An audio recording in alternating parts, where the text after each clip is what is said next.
And here we are back on Cambridge Inside Out. It is still June 3rd. And the topic I was just bringing up right now had to do with city boards and commissions and a substitute order for a prior order that was introduced at City Council meeting last night by Mayor Simmons. Uh, and um, and I just want to speak to it a little bit.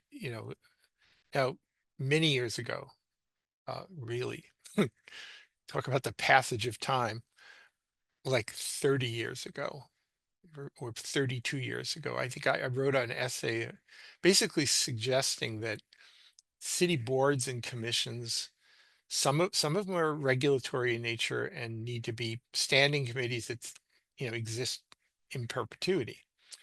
But other ones, like I was on the recycling advisory committee for 22 years. There have been other boards and commissions. The Peace Commission still exists, even though it was formed as the Committee on Nuclear. It was looking into nuclear disarmament and peace education. That it has morphed into something completely different, arguably. But I just argue that maybe non-regulatory boards should be sort of like acts of Congress, where they're enacted for a period of 10 years, 15 years. What you pick a number, right? And then there's a sunset provision that when the time comes, they simply pass out of existence unless they re-up. So you basically say, okay, we're doing good work, we're continuing to do good work. Maybe we'll modify the mission a little bit here. And then they, you know, basically appeal to the city council to have them, sort of like re-upping the Clean Air Act or the Civil Rights Act, Voting Rights Act, after a period of time because they're still totally relevant, but they maybe need to be a little modified. And maybe some committees, boards should just say, well, we've done our job. It's time to go home now, right? And as I think a couple weeks ago mentioned, we don't have an infinite amount of talent and interest to do this. So, and some people serve on multiple committees. I've served on bunches and bunches of them over time. In fact, I was just thinking today, I served on the technical working committee for the computerization of the Cambridge elections that we always called the TWCC. Uh, and our goal was really to sort of come up with recommendations about how to computerize the elections rather than, moving away from either butterfly ballots. We had those, with hanging chads, um, and just the long ballot that we used to have Cambridge's proportional representation elections, and to computerize the elections. And we made our recommendations for hardware, software, everything. We did it, and that's what happened. That's what we've been using ever since. But I don't believe the technical working committee for computizations of the Cambridge elections was ever given like a term, like, okay, well, the issue, the report is issue, you go out of existence. I don't know that that was ever specified. And I will say, speaking personally now, probably the only one who can say this is that as a member of that committee, I kind of viewed myself as sort of a continuing member in perpetuity, meaning if Cambridge Election Commission ever needed some advising on things and it involved a little bit of analysis, a little math, whatever, that I was just going to do it.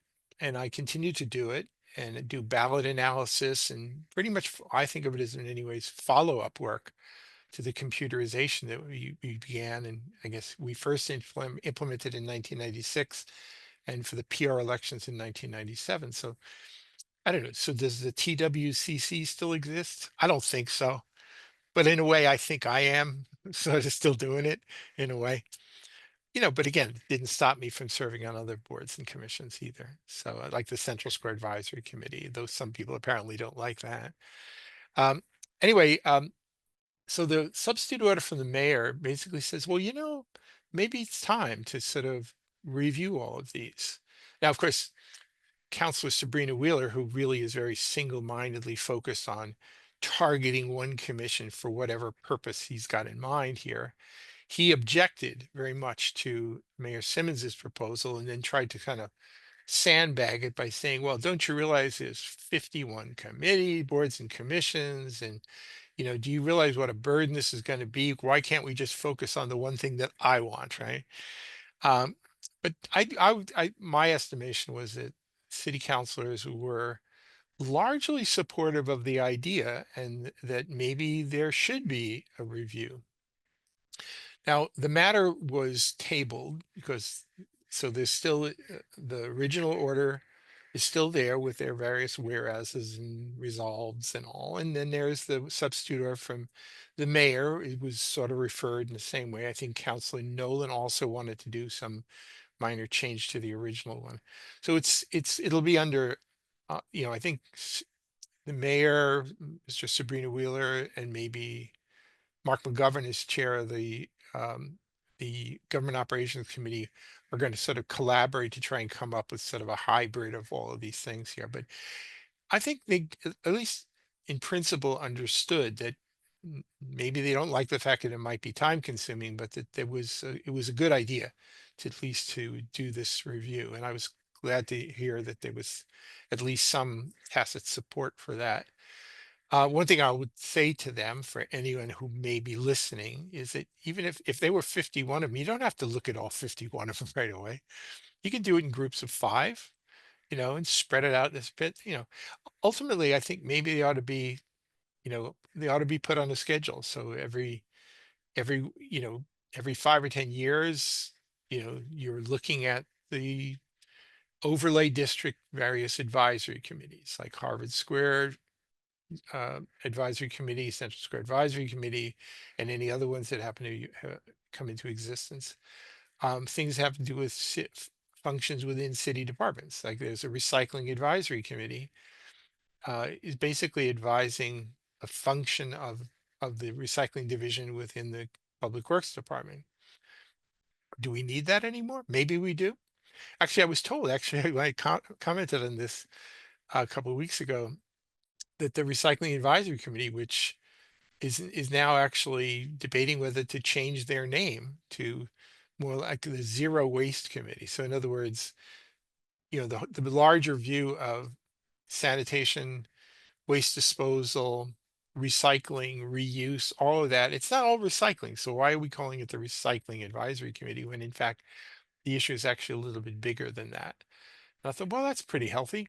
So, but it's again, that's a situation where spontaneously this particular board sort of felt that they needed to revise their mission a little bit.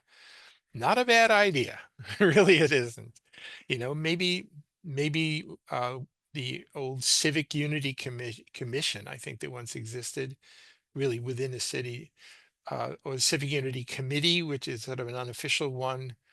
Maybe that ought to be revised, and certainly some of the upheaval and social distress that we went through, with a police involved shooting a couple of years ago, as well as some of these encampments at the universities, that maybe there could have been a good place to sort of bring people together on that, and not just sort of dumping it on the Peace Commission, which I didn't quite understand how that match was made, other than the fact that we didn't really have um, any perfect match. So you just pick one. Certainly weren't going to refer it to the Recycling Advisory Committee, for goodness sake, right? Um, but there are a lot of other things that I think could use citizen input, that are not even part of any existing boards and commissions. We have we call it the Kids Council or the Committee for Youth. I forget actually what it's called now, um, if you're a kid growing up in this city, especially an adolescent, I mean, you know, is there a place where talk about recreational opportunities for people within certain age ranges, do we have a recreation advisory committee, for example? I don't think we have anything like that, you know. Um, so, and maybe those would be good things. So maybe it's time for a little creativity from some of our city councilors. You know, um, Actually, when you think about um, housing related matters, where does that get discussed? Well, it doesn't. It gets happening. You have an advocacy group like a Better Cambridge says, we want this, do that, do that. and then they kind of feed it into some of their pet city councilors like Azim and Siddiqui.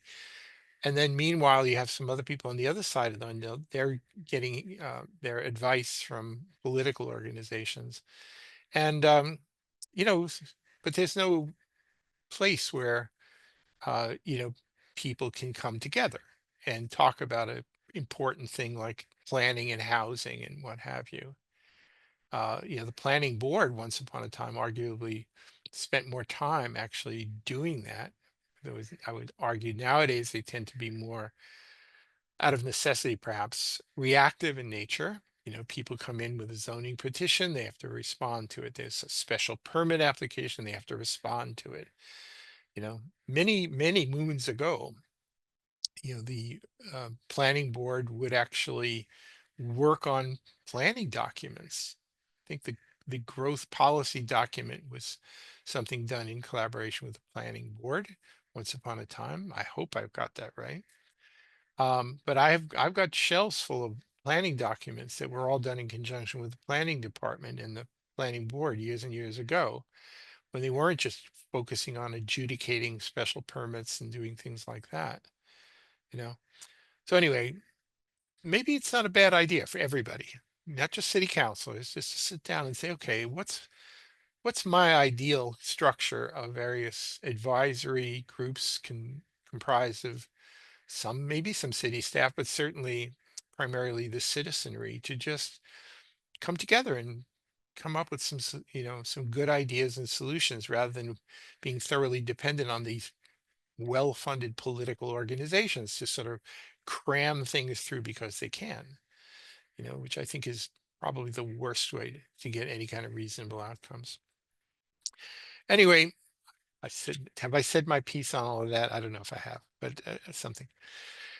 Another matter worth commenting on, though I don't know that there's a whole lot to say about it, was that the big item at last night's Cambridge City Council meeting was the final votes on the fiscal year 2026 budget, as well as this whole raft of loan authorizations, very significant actually.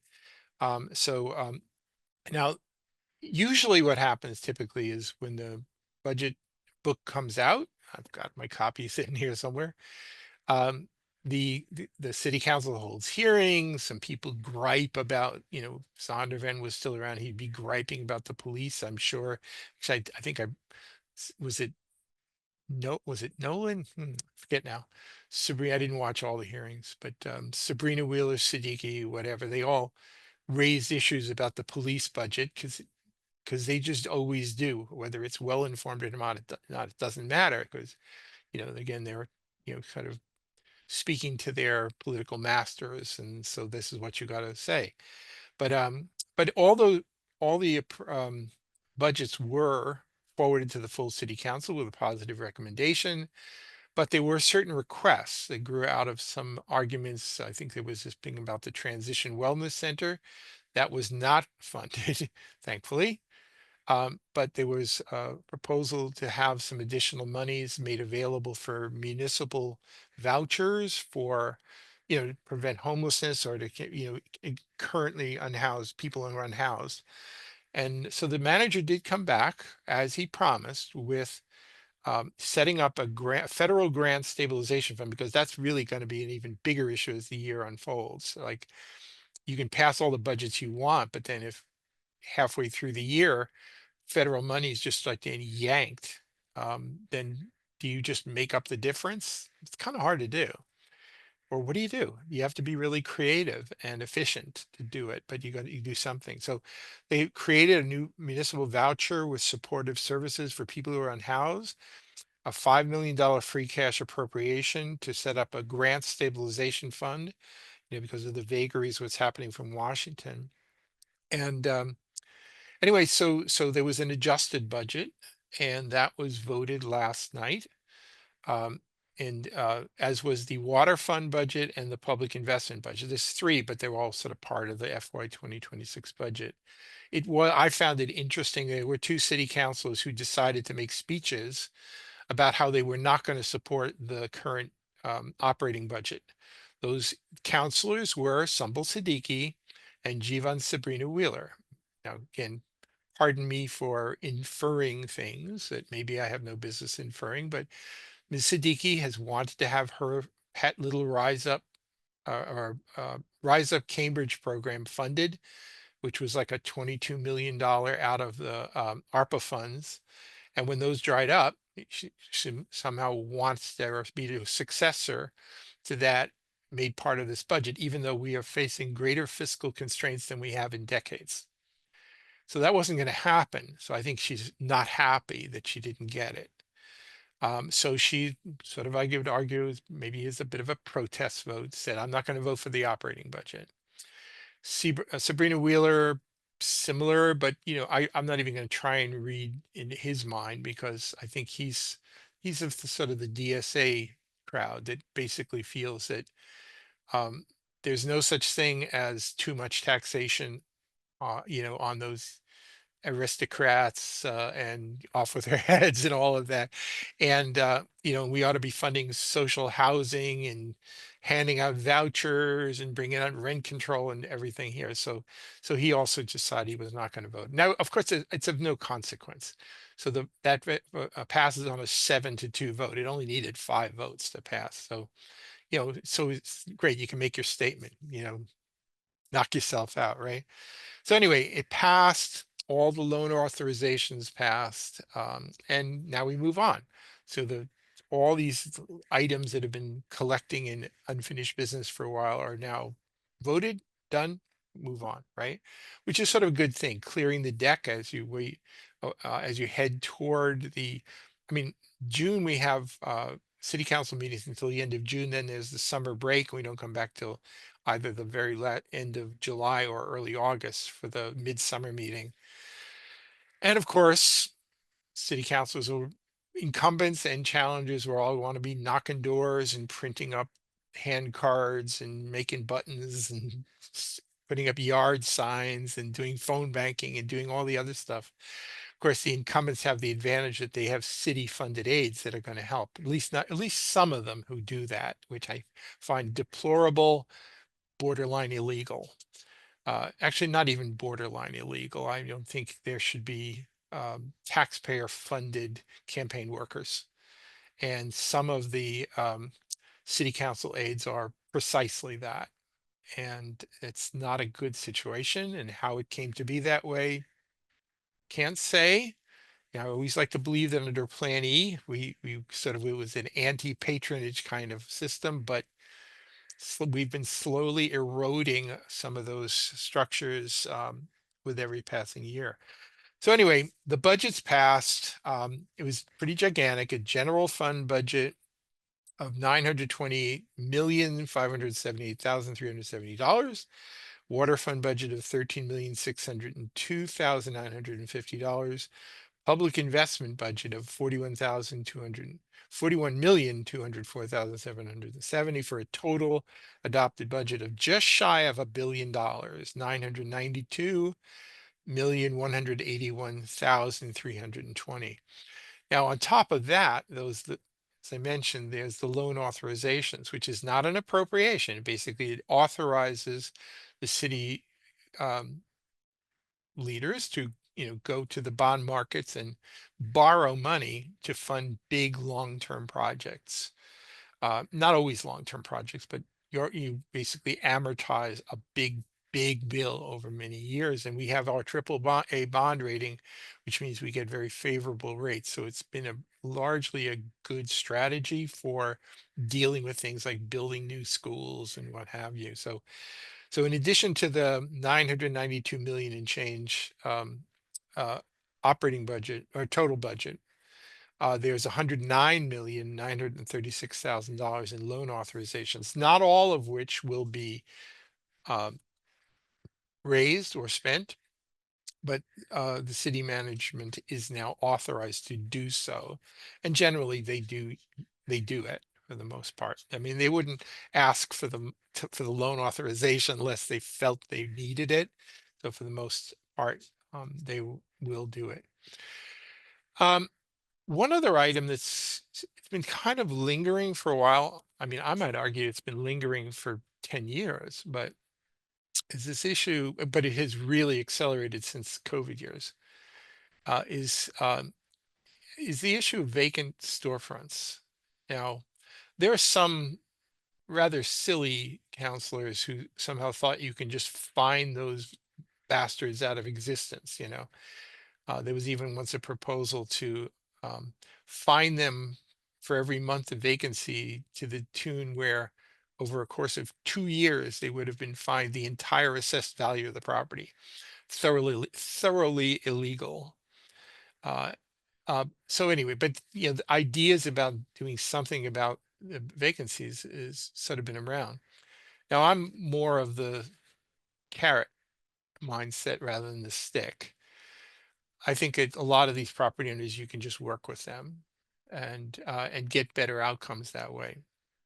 And hopefully that's what will happen. But we have coming up, I think on I may have the date here wrong, but I believe it's yeah, June 23rd at 1 in the afternoon. There's the Economic Development and University Relations Committee will have a public meeting where they're inviting representatives from 23 long-term vacant properties to come to the meeting. How many of them will actually show, or whether the big kahuna, which is Gerald Channel's show, that remains to be seen.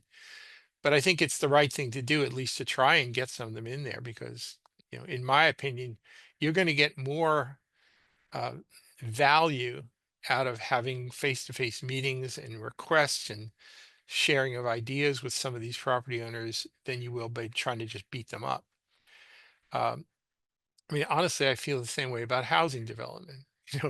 You know, see, we have city councilors who will pass, various what did they call the multifamily housing thing, which has been spun as ending exclusionary zoning, but what it really was is just a big upzoning bill, where they basically do a broad brush way of like, we'll just authorize everybody to build very large buildings with minimal setbacks anywhere and everywhere without any notion about where it works best. And my attitude has long been that if we hop in the car, we can drive around town and we can just point and mark on a map various parcels which could really use some development, housing development in particular. And if you just you know made a list of all these properties and then just called the property owner up and said, okay, this property has been sitting here kind of defunct for a while. How can we help each other out here? There are some loan guarantees that we can do as a city to actually make things happen. Uh, and hopefully not try and be so burdensome. I mean, I think the city has a bit of a history of putting so many strings attached to a property owner that they say, to hell with it. I don't want any part of working with the city if you're going to basically require me to do this, that, and the other thing, you know. But if you really believe in there should be more housing development, why not just sit down with some of the property owners and say, hey, what do you want to do? What do we want to see? Where can we come together and find some happy median? You know, and if that's not all, the city who says, oh, it's got to be 100% subsidized housing from now to the end of time, that's basically a non-starter for most property owners. So you should basically be just focusing more on just turning dysfunctional properties into functional properties. That ought to be your number one priority, not whether the city can own them or control them. That's a wrong-headed control freak mindset. It doesn't help anybody.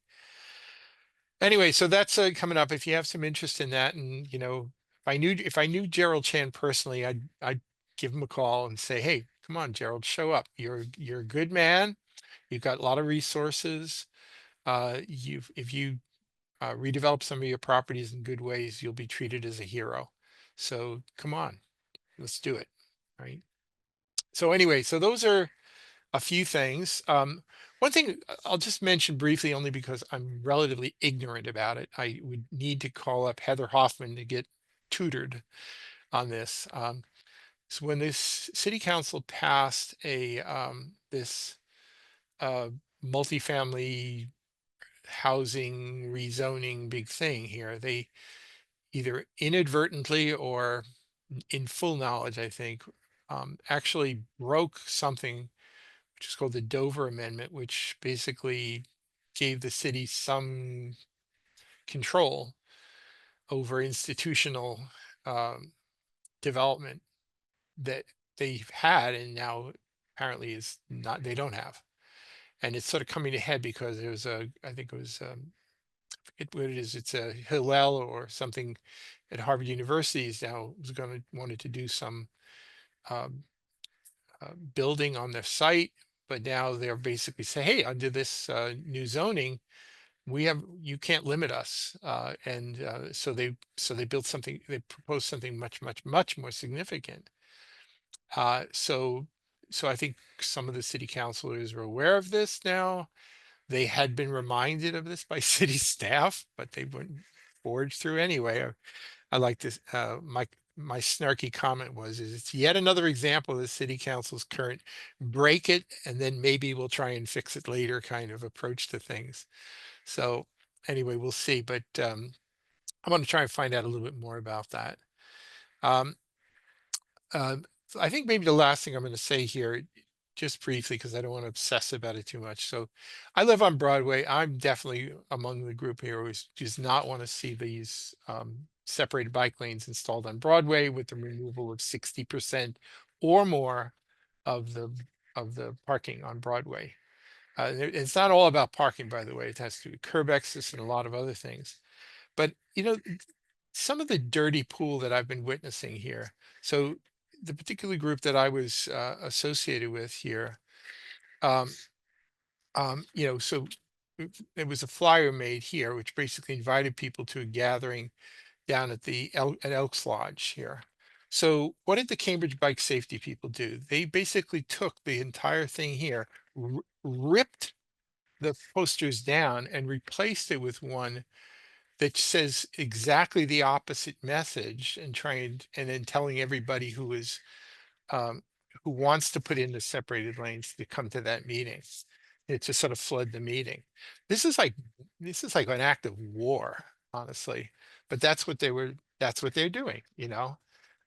Actually across the street from my house, where there is one of those blue bike stations, they they just started, posting posters saying there are people trying to kill us here, and they're putting them right on the school building, whatever. I've had signs, I had a couple of notices on the front of my house. They tore them off, you know. This is like a mean political business going on right now. And I don't know how this is all going to be resolved, but I do find it kind of curious that the Cambridge Bike Safety Group actually put out a fundraising appeal. They seem to have money falling from the sky, and they said we ought to match it, $20,000 matching grant. Now, last thing I'm going to say is I did a little quick analysis of the signatures from our petition and those who are writing in to restore the lanes here. Our group we're 25 years older on average, so this is like old people. Anyway, see you later, Cambridge Inside Out.